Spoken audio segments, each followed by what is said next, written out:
આકાશવાણી ભુજ સમાચાર કલ્પના શાહ વાંચે છે.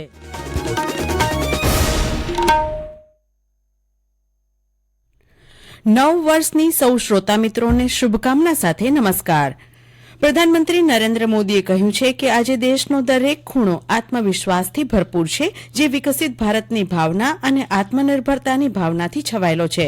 પ્રધાનમંત્રી નરેન્દ્ર મોદીએ આકાશવાણી પર તેમના મન કી બાત કાર્યક્રમની 108મી કડીમાં રાષ્ટ્રને સંબોધિત કરતા 2024ના વર્ષમાં પણ આ જ ભાવના અને ગતિ જાળવી રાખવાનું આહવાન કર્યું. પ્રધાનમંત્રીએ વોકલ ફોર લોકલના મંત્રને મહત્વ આપતા કહ્યું કે 140 કરોડ ભારતીયોની શક્તિને કારણે આ વર્ષે ભારતે ઘણી વિશેષ સિદ્ધિઓ હાંસલ કરી છે. આ ઉપરાંત આ જ વર્ષે નારી શક્તિ વંદન કાયદો પસાર કરવામાં આવ્યો છે. ચંદ્રયાન 3ની સફળતા પર પ્રધાનમંત્રીએ કહ્યું કે આજે લોકો ભારતીય વૈજ્ઞાનિકો, ખાસ કરીને મહિલા વૈજ્ઞાનિકો પર ગર્વ અનુભવે છે. વિવિધ રમતોમાં ભારતીય ખેલાડીઓના ઉત્તમ પ્રદર્શન વિશે અને આંતરરાષ્ટ્રીય મિલેટ્સ વર્ષ વિશે પણ પ્રધાનમંત્રીએ તેમના વિચારો વ્યક્ત કર્યા. અંતમાં પ્રધાનમંત્રીએ નવા વર્ષ 2024માં દેશવાસીઓ તંદુરસ્ત, ખુશહાલ અને સ્વસ્થ રહે તેવી શુભેચ્છાઓ પાઠવી. અરબી સમુદ્રમાં માલવાહક જહાજો પરના વધેલા હુમલાને પગલે ભારતીય નૌકાદળે ચોકી પહેરો અને સૈનિકોની સંખ્યામાં વધારો કર્યો છે. નૌકાદળે બહાર પાડેલા નિવેદનમાં જણાવાયું છે કે માલવાહક જહાજોને હુમલાની ઘટનામાં તત્કાળ મદદ કરવા માટે અને સુરક્ષા આપવા વિનાશક જહાજો અને ફ્રિગેટ્સ સાથે રક્ષક ટુકડીઓ તૈનાત કરવામાં આવી છે. અરબી સમુદ્રના સમગ્ર વિસ્તાર પર દેખરેખ રાખવા ચોકિયાત વિમાન અને સ્વયં સંચાલિત વ્યવસ્થા પણ કાર્યરત કરાઈ છે. નૌકાદળની સાથે તટરક્ષક દળ પણ પરસ્પર સંકલનમાં કામ કરી રહ્યું છે. ભારતીય આર્થિક વિસ્તારની નજીક બની રહેલા આ બનાવો અટકાવવા રાષ્ટ્રીય વહાણવટા એજન્સીની સાથે રહીને સુરક્ષા વ્યવસ્થા વધુ સઘન બનાવાઈ છે.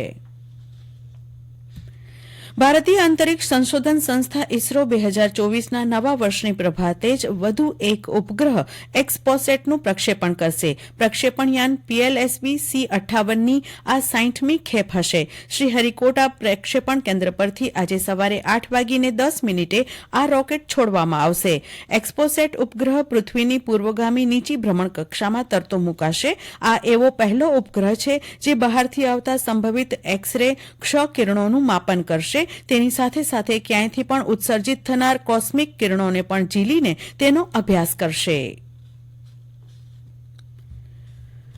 રાજ્ય સરકાર દ્વારા ગુજરાત રાજ્ય યોગ બોર્ડના માધ્યમથી 1 ડિસેમ્બર 2023થી 1 જાન્યુઆરી 2024 સુધી સૂર્ય નમસ્કાર મહાઅભિયાન શરૂ કરાયું છે. આ કાર્યક્રમ સવારના 7થી 8:15 સુધી યોજાશે. મુખ્યમંત્રી ભૂપેન્દ્ર પટેલ તેમજ રમતગમત મંત્રી હર્ષ સંઘવીના અધ્યક્ષસ્થાને યોજાઈ રહેલા કાર્યક્રમનું જીવંત પ્રસારણ કરાશે.